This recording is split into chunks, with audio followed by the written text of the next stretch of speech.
தக்கலை அருகே சுற்றுலா வாகனங்கள் நேருக்கு நேர் மோதி விபத்து.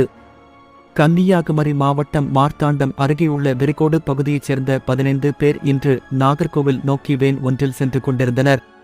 அப்போது வேன் தக்கலை அருகேயுள்ள குமாரகோவில் விளக்கு பகுதியில் சென்றபோது எதிரே நாகர்கோவிலிருந்து மார்த்தாண்டம் நோக்கி வந்த சுற்றுலா வேன் மீது பயங்கரமாக மோதியது. இதில் வாகனங்களில் இருந்த 10க்கும் மேற்பட்டோர் படுகாயம் அடைந்துள்ளனர். உடனே போலீசார் மற்றும் பொதுமக்கள் விபத்தில் சிக்கிய வாகனத்தை தேசிய நெடுஞ்சாலையிலிருந்து மீட்டனர். பின்னர் விபத்தில் படுகாயம் அடைந்தவர்கள் தக்கலை அரசு மருத்துவமனையில் அனுமதிக்கப்பட்டனர். தொடர்ந்து இந்த விபத்து குறித்து தக்கலை போலீசார் வழக்கு பதிவு செய்து விசாரணை நடத்தி வருகின்றனர்.